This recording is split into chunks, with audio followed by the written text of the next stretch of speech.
She died protecting her cub, until a human changed everything. The forest was quiet that morning, the kind of silence that presses against your chest like a warning. Lyra, a silver-furred lupine, padded carefully along the moss-covered ground, her amber eyes scanning the shadows. She had always known danger was a heartbeat away, but today felt different. Today, the wind carried whispers of something larger, something foreign. Her cub, a small golden-furred bundle barely 6 moons old, trailed behind, stumbling over roots and moss. Lyra's ears twitched with every sound, her body taut. She had survived the harsh winters, outsmarted predators, and hunted through storms, but nothing could have prepared her for what came next. A sudden crack echoed through the trees. Lyra froze. Her heart thudded against her ribs. Out of the shadows, a pack of feral, towering beasts emerged, creatures she had never seen before. Their eyes glowed a strange, unnatural blue. The air smelled wrong, electric, charged with menace. Lyra hissed, baring her teeth. "Run!" she growled at her cub, nudging it toward a hollow behind a thicket. But the cub stumbled, letting out a small yelp. The leader of the beasts, twice her size and with jagged fangs glinting in the sunlight, lunged. Lyra leapt in front of her cub, snarling, claws tearing through the underbrush. The battle was brutal and short. Lyra fought with everything she had, every ounce of instinct and muscle honed over years of survival. She bit, clawed, and dodged, but the creatures were relentless. One snapped at her flank, and she felt the cold bite of steel against fur. Another swiped at her cub, and with a furious roar, Lyra threw herself between them. Blood seeped through her fur. Pain tore through her body, but she kept fighting, refusing to give up. Her cub whimpered, pressed into the thicket, eyes wide with terror. Lyra's vision blurred, but she continued to strike, until finally, she could fight no more. The world dimmed. Lyra's last thought was of her cub, and a desperate, motherly hope that it would survive. She fell, the forest around her fading into shadows. 4 hours, the cub stayed huddled in the thicket, trembling, waiting for its mother to rise. But Lyra did not move. The beasts, satisfied with the mother's death, retreated into the deeper woods, leaving the cub alone. Then, just as the sun dipped below the horizon, a sound pierced the silence. Footsteps. Heavy, purposeful, human. A man emerged, his uniform scratched and dusty, eyes scanning the forest. He saw the cub first, curled up and shivering, and then he saw Lyra, motionless. Kellan, a human explorer sent to chart the unclaimed wilderness, knelt beside the cub. His hands were careful, gentle despite their size. He lifted the cub, wrapping it in a thermal blanket from his pack. "Hey there, it's okay," he murmured. His voice was soft but firm, commanding enough to calm the trembling creature. He examined Lyra, already knowing what he would find. Her life had been given fully to protect her cub. Kellan's heart clenched, but he did not falter. "You're not alone anymore," he whispered, pressing a hand to Lyra's still chest. "I'll make sure your sacrifice wasn't in vain."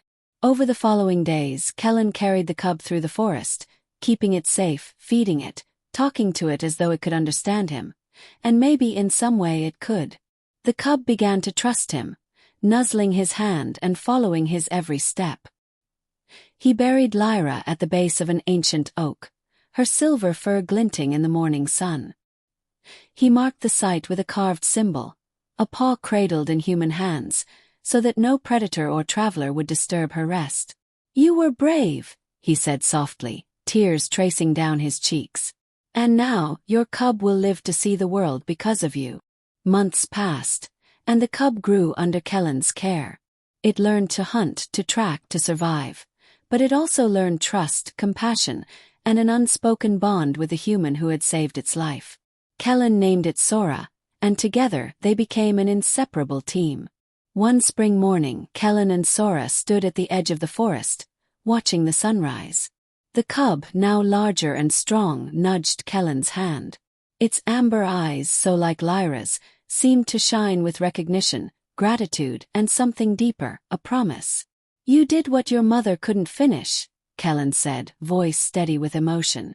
But together we'll carry her legacy forward. And in that moment, the forest felt alive again.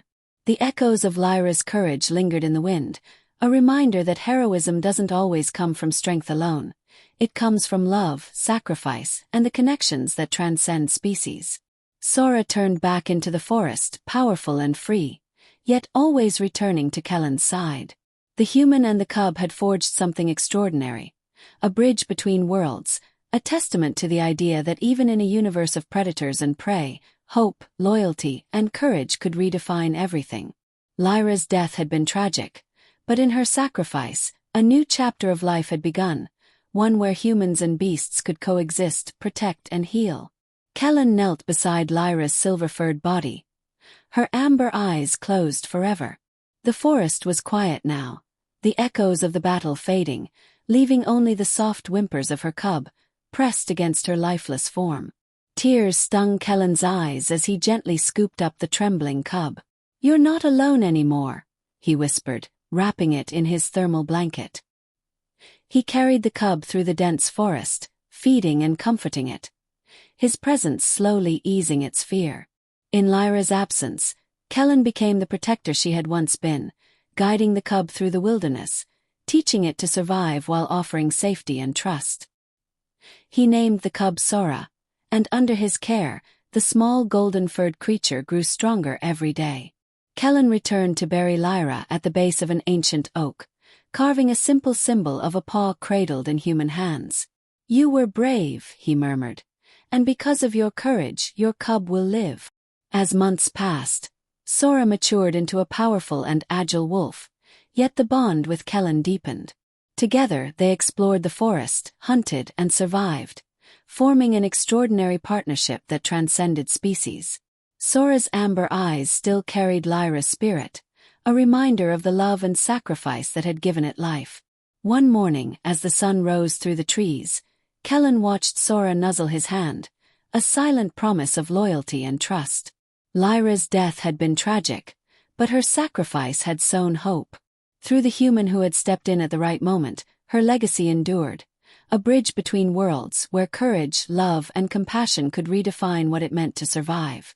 Lyra had died protecting her cub, but together Sora and Kellan ensured that her bravery would never be forgotten. Her story lived on in the forest, in the cub she had saved, and in the human who had changed everything.